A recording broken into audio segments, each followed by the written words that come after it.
a movie or anything artistic succeeds wildly, we can assume it's because the film has touched something universal. Something archetypal is at play. Something profoundly right about what it is to be a human being has been portrayed. A particular story, a particular song, a particular novel, but a universal theme. Something that cuts right through to each and every heart and draws it to the theaters, to the stage. Now, if you're born, let's say, after 1990, maybe even a little bit before, but definitely after, you may not get this reference, but here it goes. Finish this sentence for me, everyone. E.T. phone. Wow.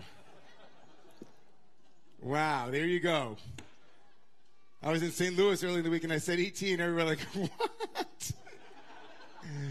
Right, there we go. Right there. There it is, man. Let's do that. There we go. Okay, let's do that. There we go. I like that. There you go. Right, there it is. E.T. phone home. E.T. phone home, an iconic line in the annals of motion picture history, an iconic phrase in the cultural memory of the West. Written by Steven Spielberg, E.T., which likely stood for extraterrestrial, was a science fiction movie in 1982 about Elliot, a young boy who befriends an alien being trapped on Earth and trying to find his way home. Elliot and his siblings help the alien return home while trying to keep him hidden from their mother and the government. And E.T. repeats over and over again, E.T. phone home as an expression of his desire to go home. Spielberg himself wrote later on that E.T. was informed by his own childhood chaos and alienation in the aftermath of his parents' divorce. And from his personal story, he tapped into the vein of humanity.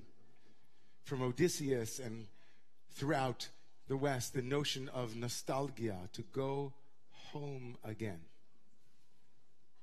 E.T. phone home is that story about a longing to go backwards, to go back to write and rewrite a story in the absurdity of a situation in which E.T. or all of us find ourselves. How did I get here, he must have been asking. This is not my place. You may ask yourself, how did I get here? Oh, the days go by. So what should we say? What should we say when we find ourselves far from home? What should we be thinking when we feel like doing that? Where should we go? What words should we use when we feel we're not where we should be, where we're long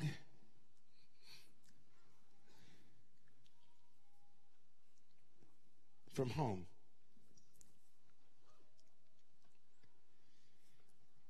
And where going back is maybe one option. Or we think that going back is the only way to go forward.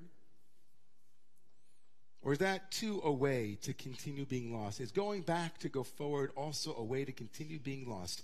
Should E.T. phone home or should E.T. build a new one? The weekly wisdom this week is one of the most profound and riveting in the Torah. It's known as ki tisa, when you literally will lift up, which refers, of course, to a national census. But we find ourselves pulled out of the story of the tabernacle, which was the last 2 weeks, and forcefully thrust into the saga that is known as the Egel HaZahav, the story of the Egel HaZahav, the golden calf narrative. So just a quick refresher for all of you guys here. Quick refresher, golden calf, here you go. Children of Israel have seen God face to face, a direct transmission, a direct experience of both divine love and divine terror. They are in the afterglow. Moses has once again left them alone to go hang out with God on the mountain. Then it happens when Moses has been away for a little bit too long. Beginning of chapter 32. And the people of Israel saw ki boshesh hu lavo, that Moses was tarrying. He was late. He was supposed to be here at 6 and it's 7. What's going on? They run to Aaron. They complain bitterly about needing a new God or a new leader to lead them. Aaron complies very, very quickly. No fight, no argument. And within four little verses, the whole thing goes up in smoke. It's done. The whole thing is done. Full on idol and a party is happening at the foot of Mount Sinai. Oh, how the mighty fall so quickly. When God gets wind of this rebellion in the camp, he sends Moses back to his, meaning your people, Moses, go back. Lech reid ki shichet amecha. Your people, Moses, get down the mountain. They're not my people. Moses descends the mountain and nears the camp. He sees all that's happening below, all of the raucous, rebellious, repugnant revelry, and in his own fit of rage, Moses smashes the perfect, complete, holy, divinely scribed tablets, hurling to the ground. What is the nature of that act? What is the nature of this moment where Moses sees the people in their worst and takes these tablets and throws them to the ground? Why does he destroy them? So classically, there are at least three different ways, or two different ways, I should say, unless you count Mel Brooks in his version in the History of the World, Part 1.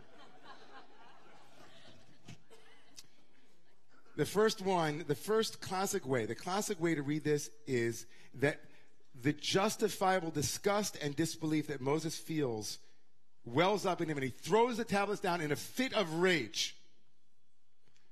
In the Talmudic reading, Moses tears up the marriage document, the ketubah, divorcing the Israelites from God. The people don't deserve the covenantal agreement. The bride, the groom, the beloved throws the ring on the floor in disgust. Moses, as God's messenger, expresses profound divine disapproval and disappointment with the people. The rapture has turned to rupture. The intimacy has become alienation. Revelation has given way to rebellion. There is, however, an alternative reading to that one. There is another way to read the breaking of the tablets, the shattering of those divinely scribed stones. It's possible to read Moses' fit not as punishment, but as lesson. Not as a finger-wagging, harsh judgment, but as a loving guide pointing towards a profound existential truth. Perhaps Moses, seeing the Israelites dancing around in an idol, formed in the flames of anxiety and fear, ignited by an unanticipated flight plan, a course correction. Moses isn't here. You're supposed to be here. What's happening? He decides to teach them a lesson, to make a statement to them. Perhaps Moses, seeing before his eyes what allegiance to a script, any script, its perfect plan laid before us and torn to pieces, he sees what happens when we can't move from that perfection. Perhaps Moses, the teacher, seeing that, breaks the most whole, the most perfect object the world has ever known to teach us to make our home in the imperfect present, rather than in a mythical and impossible past or future. Perhaps Moses, our guide, seeing the loss of peace, chose to make pieces, chose to smash perfection to teach a path to peace. Perhaps fictionalized pasts and perfect futures are the stuff idols are made of. Perhaps fictionalized pasts and idealized futures, perfect plans, everything is plan A. There's only one plan. It's plan A. Maybe that is the stuff idols are made of. Our inability to let go of a story of how things should have been can be a deep form of idolatry. When we worship the plan that wasn't, when we refuse to be present to the new unfolding plan that we have made, then we have made our own idea of how things should be into a Torah. So then Moses says, smash that. tear it to pieces. When we make a perfect plan into an idol. Idealize partners that don't meet our standards. It was supposed to be this way. It was going to be perfect. Only to find out 15 minutes into your marriage what you refused to see for the 10 years you were dating. The perfect career path. By the age of 25, I would be here, and 35 and 45. That's exactly the way it's supposed to unfold. I am supposed to move in this way. And here I am, the perfect community that never manifests. The perfect family. The romantic vision of lighting candles together.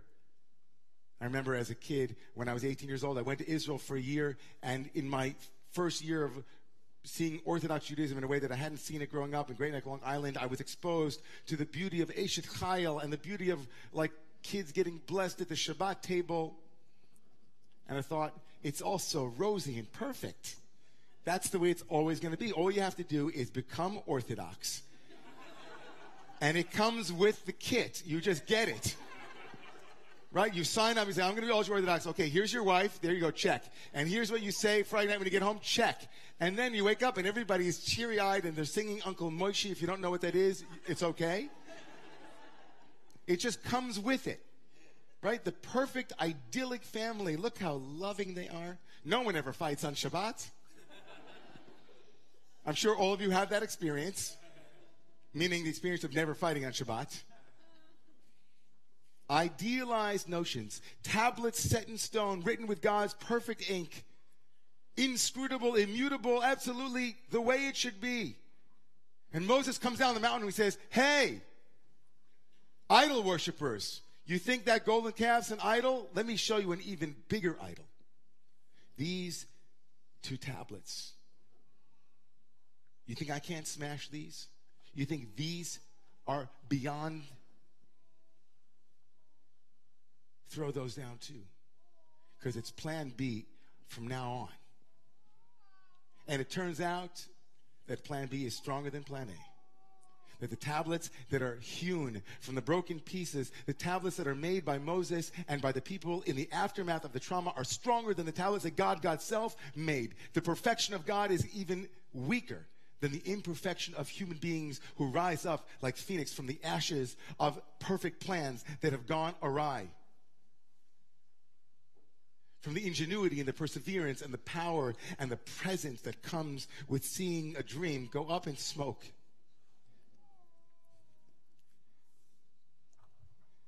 I was on a scooter on Wednesday. I know, from the golden calf to the scooter.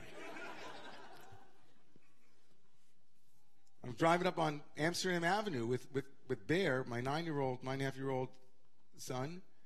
And we got cut off. We were in the bike lane, and we got sharply cut off by a truck that didn't see us and was trying to make a left on 103rd in Amsterdam. And in order to avoid hitting him, I threw myself to the ground, and we rolled for a bit. And before I knew it, there were ambulances. Before I knew it, there were cops. And before I knew it, I was in the emergency room at St. Luke's. God bless all those people. Bobby and Angel, love those EMS guys. And as we were there, and my dear friend Jeff was there, and Ariel was there, and it's just so obvious that just I had not planned that into my day.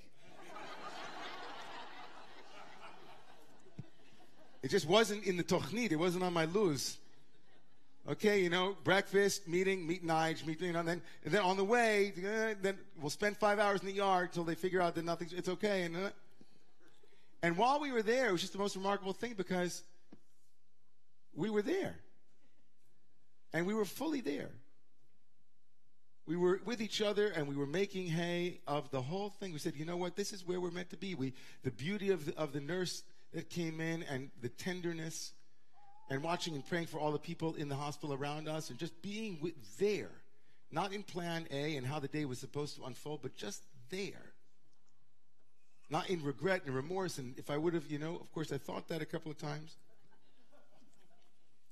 And so what's remarkable is how the story of the golden calf ends. In the aftermath of the golden calf, something beautiful happens. In the very next chapter, chapter 33 of the book of Exodus, after this trauma, after everything, the rupture and the reconciliation, God and Israel are married again, and Moses finds himself asking God for an even more significant experience of intimacy. Moses requests God to give Moses divine knowledge. Hareini na et kvodecha. Show me, God, your glory, says Moses.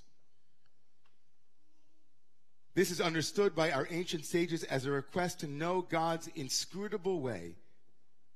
The Talmud says that Moses asked God, Tzadik viralo, why do the righteous suffer? In other words, why are the scripts imperfect, God? I know what you told the children of Israel. You told them, let go of your imperfect scripts. There's a crack in everything, and that's how the light gets in. That's all great. But tell me why, Moses says. Tell me why. And God responds, Vayomer lo tuchal lirot et panai, ki lo yir'ani adam v'chai. God responds and says, you can't see my face. No human can fully understand my divine face. Or in the language of our rabbis, no one can fully understand the unfolding of human lives and the stories that have twists and turns. We can't get it head on. We struggle to understand and make sense of how we find ourselves so far from what we'd imagine our lives might one day look like. We find ourselves like E.T., aliens in a strange land. And even when we try to let go of plan A, sometimes we want to just understand this wasn't the way it was supposed to feel, to be a mother, to feel like a father, to feel like an adult or a kid. Moses basically comes back to God and says, you know, I smashed the tablets. I showed them not to take the plan so seriously, but that's them. I'm Moses. Can I see why? Can I find out why? God says no. But that's not the final answer. God then says, in my opinion, let me tell you how you work with it in this world. Let me tell you how you work with the places you will be, the hospitals, in the wilderness of life. Hine makom iti v'nitzavta al hatzur. The very next words out of God's mouth in the Torah. You can't see me and live, but I have a room here for you.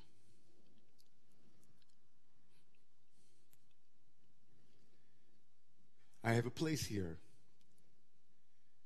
Hine makom, I have a place. And then God says the words, E.T.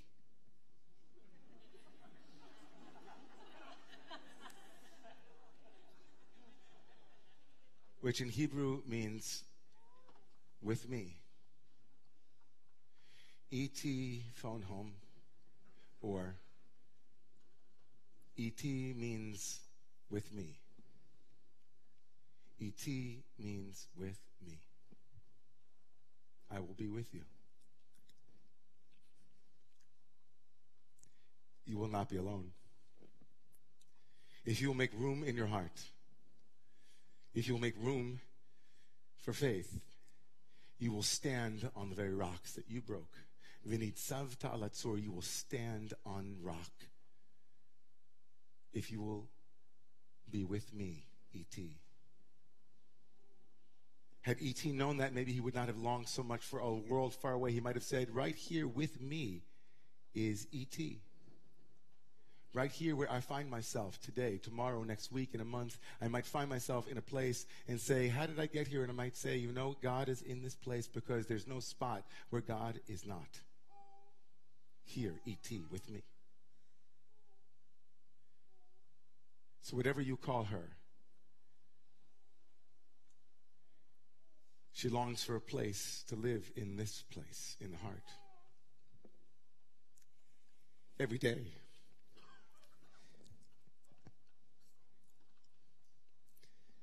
For the last 6 years of my life, as I walked my son, Bear, the one who was with me on the scooter,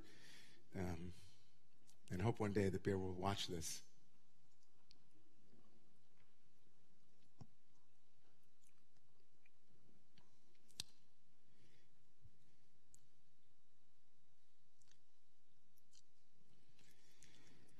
When he would go into his school, I would say, "Where do I live?" He'd say, "What, Abba?" I'd say, "Where do I live?" And I'd say, "Right here." I'd point to my heart. Y'all do that?